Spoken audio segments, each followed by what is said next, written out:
I'm very honoured that everyone seems to be sticking to time as well. This is great, and it's hugely insightful. Some very important comments there about the peace process, especially, and what Turkey's narrative is, if there isn't one.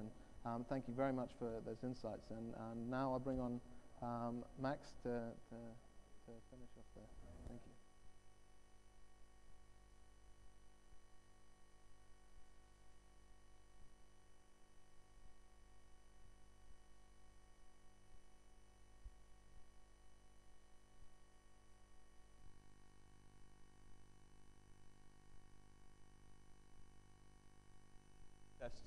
Any better? Oh, there it is. Okay. Sorry. Thank you, Sam, and thank you particularly to Professor Dalay and the MERI staff for putting together such a remarkable conference.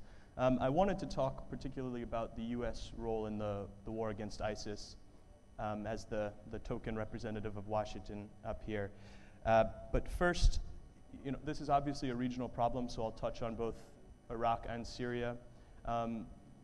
But to begin, I really wanted to give some context on how these decisions are being come to in Washington and the political situation around them in Washington, because I think it's often easy and understandable in the tumult of events here in the Middle East to lose track of the political side in the United States.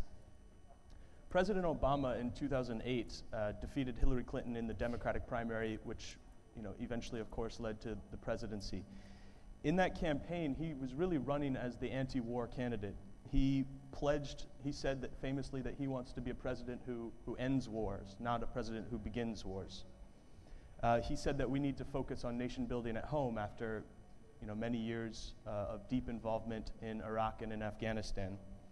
So this is his big picture still. It remains the big picture for President Obama to this day. And he's deeply reluctant to be drawn into deep commitments in the Middle East, at least particularly ground troops in the Middle East. The U.S. public, meanwhile, I'm sure as you've read, is very inward-oriented at the moment. They're tired of war after the long slogs in Iraq and Afghanistan. They're worried about the economy, although we've seen a number of years of growth. And a sizable majority of Americans in polls now regard the wars in Iraq and Afghanistan as mistakes. Just yesterday, of course, the U.S. held elections, and the election results are still coming in, but it appears very clear that the Republican Party will take control of the Senate, and these election results, to some extent, demonstrate the continued American sort of anger towards their leaders and the desire for many Americans to focus back home. I just give that to you as a sort of the foundation, the political atmosphere in which the decisions are being taken in Washington. And given all of that, it's actually somewhat remarkable the level of involvement that we've seen since August in particular by the United States in terms of the air campaign against ISIS.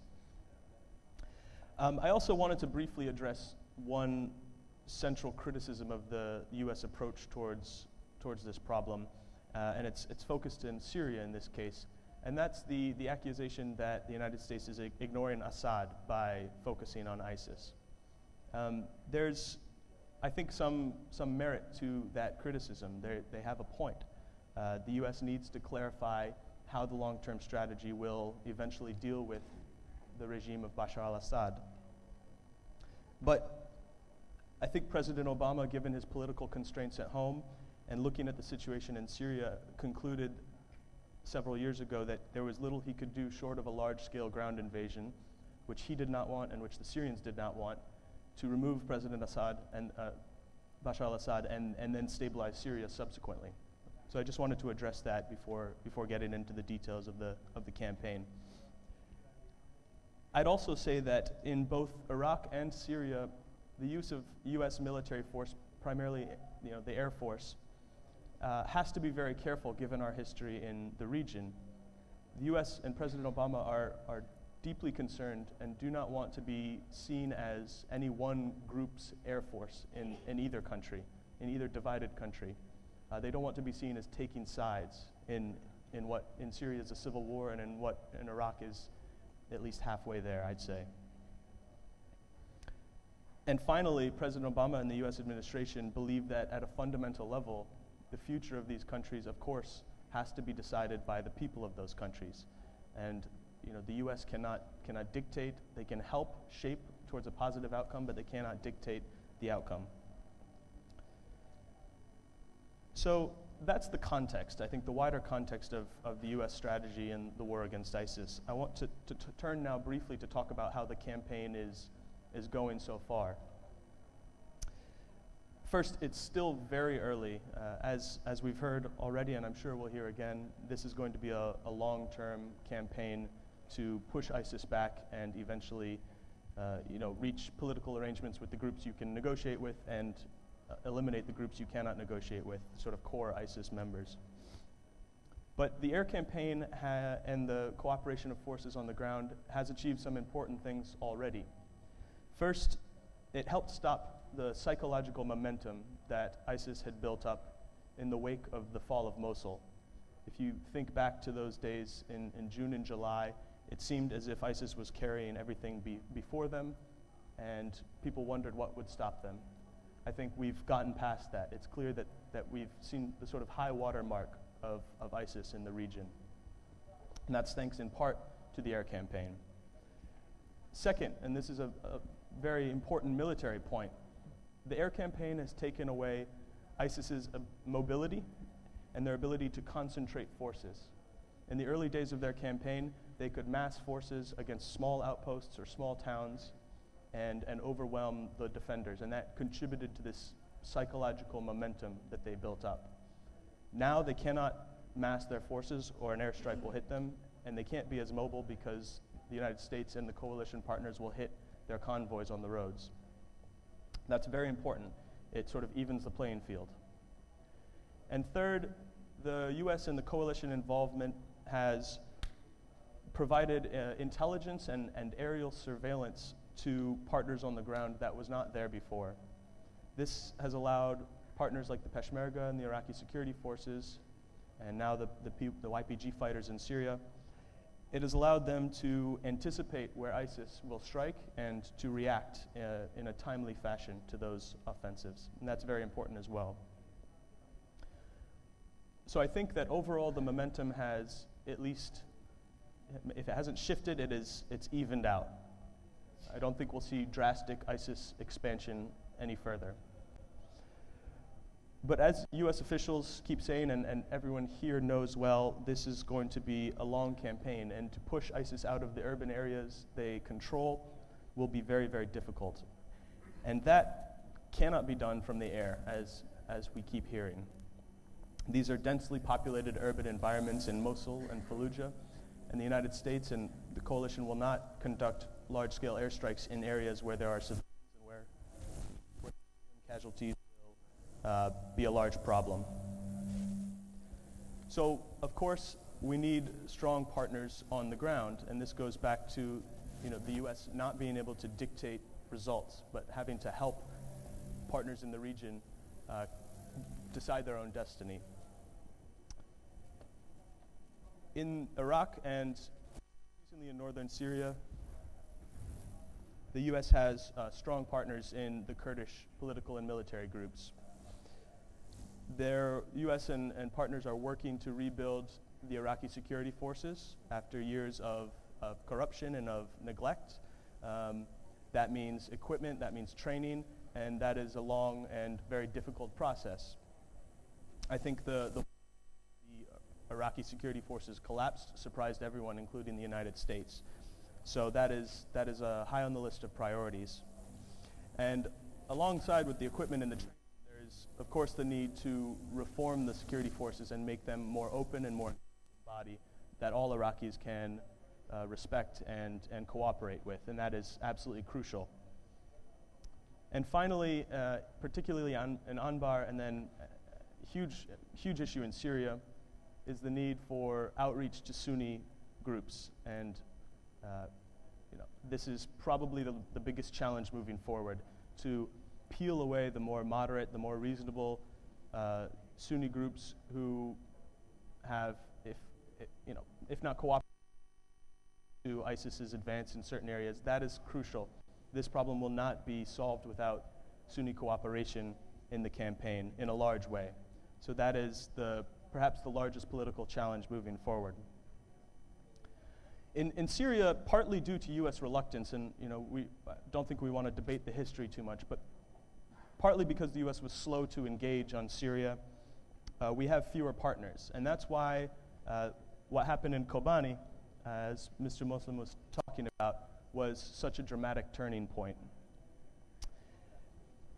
If you think back to the timeline in October, around when Kobani was reaching its peak, the fighting there, on October 8, you had Admiral Kirby of the U.S. Pentagon saying that we, quote, have no partners on the ground. On October 9th, Secretary of State Kerry came out and said that while the violence and the atrocities were terrible, Kobani was not a strategic objective. And then very quickly something changed, and the airstrikes ramped up dramatically. The news came out that the U.S. was coordinating airstrikes with YPG fighters on the ground. And then on October 19th, a very dramatic development with the airdrops of equipment to YPG fighters in Kobani, an action taken unilaterally without Turkish acceptance, which is a very, the United States does not do things on Turkey's border against Turkey's wishes lightly. That was a very dramatic decision. And what it spoke to was the importance of trying to reach out to new actors within the Syrian war, actors who can help secure territory on the ground, actors who are moderate and respect civilians in the areas under their control, and who can contribute towards an eventual political settlement. And I think perhaps the growing cooperation between the United States and the Syrian Kurdish groups could be a model to be applied to other moderate groups in Syria moving forward.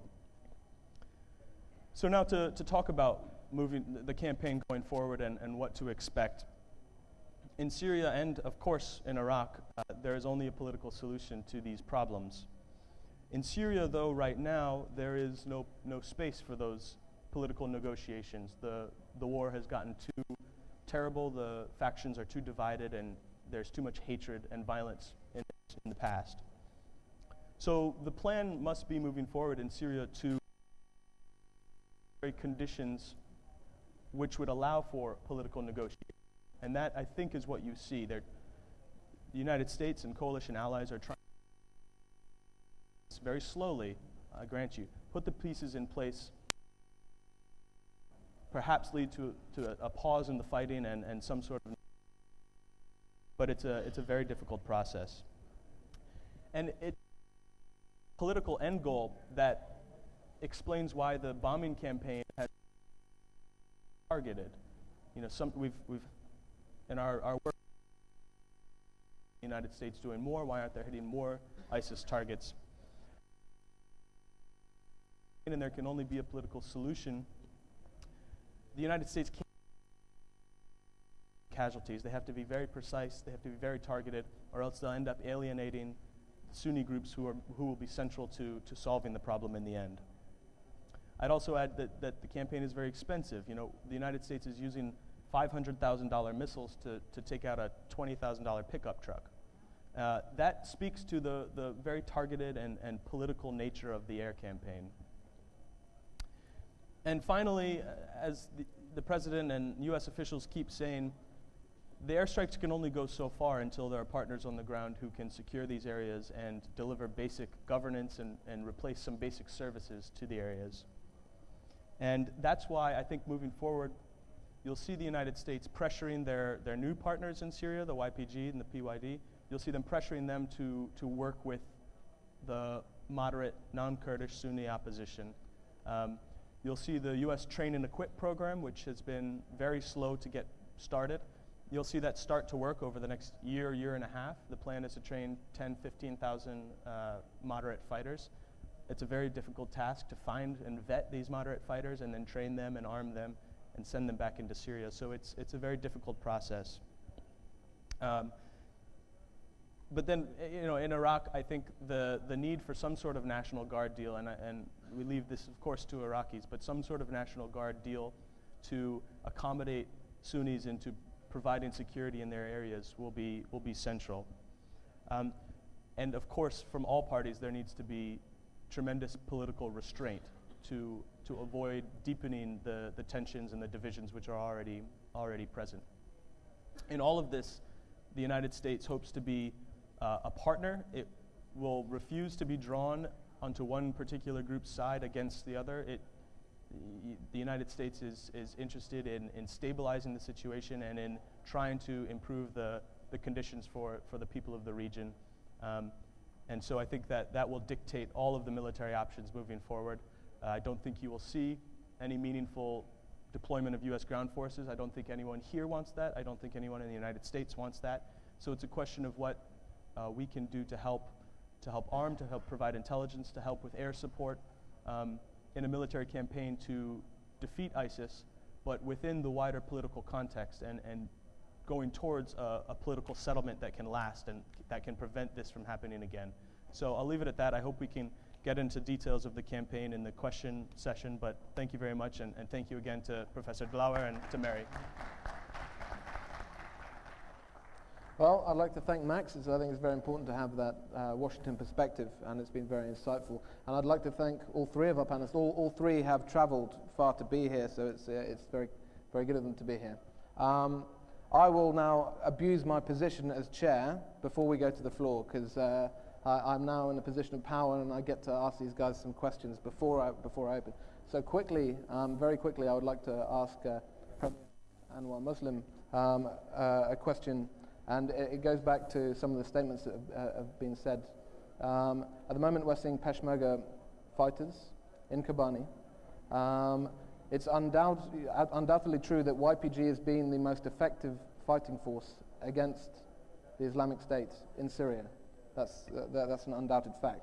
What I'd like to hear quickly from him is that dynamic of the Peshmerga fighters and the YPG fighters in Kobani. I think this is one of the few times where you've seen multiple Kurdish forces fighting alongside each other. So if he could just enlighten us a bit more on that, that would be very kind, please. طبعا المقاومة أصبحت لها 50 يوما من الصمود،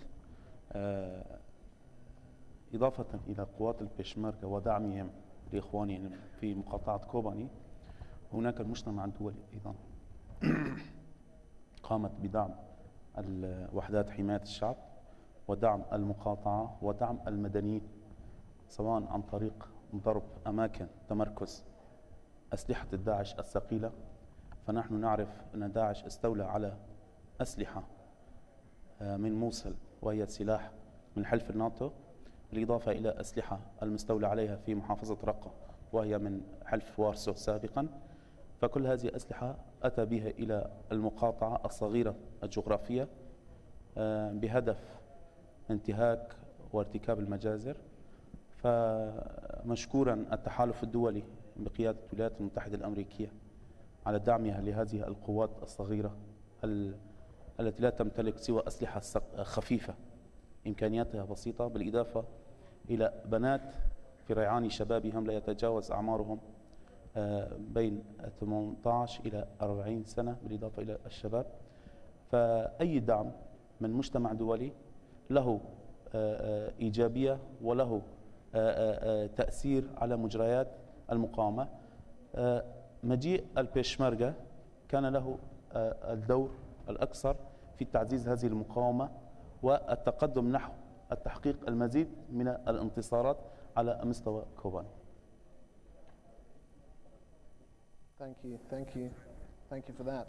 And there will be lots more questions from the crowd. For Mr. Galip Dalay, I think a quick question. He mentioned that Turkey has not come to the aid of the KRG, that maybe America is now seen as a more partner in the region in some ways. Can he give me a little bit of insight? I mean, Turkey's been much criticized for inaction. Can he give me insight into the policy going on in Turkey in the policy circles on what Turkey's role is in the concept of this topic?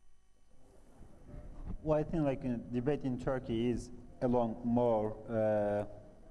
One is like this PKK PYD nexus. The other is like on the so-called humanitarian aspect on which like Turkey claims that it has actually offered as much as it could. There's this talk of number of truck going to Kobai, and also the people from Kobai being sheltered in Turkey, etc., etc. And vis-a-vis the KRG, Turkey claimed that they came to the support.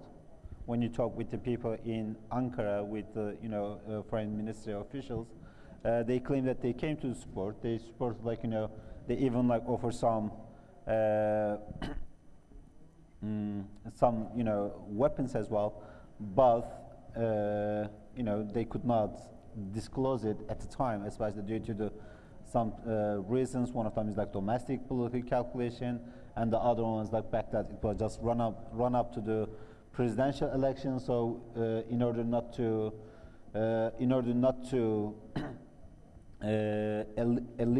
alienate the nationalist constituency, that they could not be disclosed. But the main talks as of recent is one of them is somehow related to this. If we transfer the weapons, or if we let the weapons to be transferred to the PYD, what consequence will this have on Turkey, given that the peace process has not been finalized? So therefore, still, technically, Turkey and PKK are enemies. So mostly, the debate is going along this, one humanitarian, the other is PKK, PYD, and the peace process nexus. Yeah, thank you for that. I think it's very interesting to understand the relationship between those two.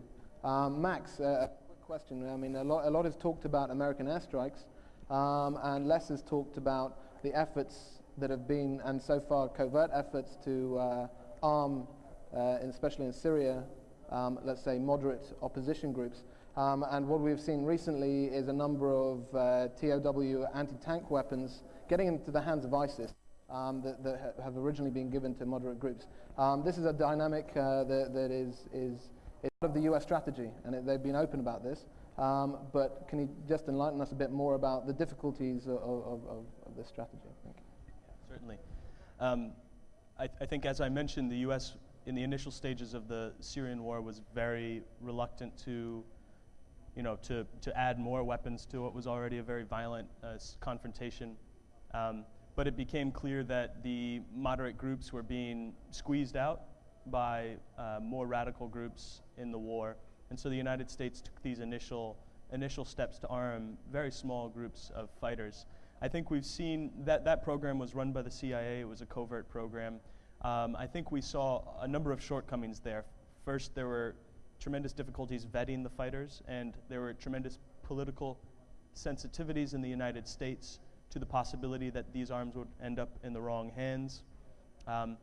That has happened in some cases because the groups we were arming were so small and so divided. So the U.S. kept trying to apply political pressure to get the moderate opposition to unite, but with very little success, frankly. Partly, I think, because the U.S. and Syrian non-Kurdish opposition groups ignored the Kurdish factions and the important role that they had to play. So perhaps we've seen progress in the last month or two on that front, and there could be some broader cooperation. But that's also, I think, why the new train and equip program, which it's been shifted, the program has been shifted from the CIA to the Pentagon. That's an important shift, because the Pentagon will do it at a larger scale and is better at running these sorts of programs. So now the plan is to train these groups in exile in Turkey and in Jordan and Saudi Arabia, and then to reinsert them as cohesive fighting groups, which hopefully will lessen the chances of their weapons being captured and falling into more radical hands, as we've seen in Idlib just over the last few days. Similar things have happened. Again, as I keep saying, that's going to be a very slow process, probably over the next year and a half, 2 years, before you start to see meaningful fighting groups created. And there's deep frustration in Syria and in the region at the pace of those developments, and it's understandable at some level. Perhaps this should have started much earlier.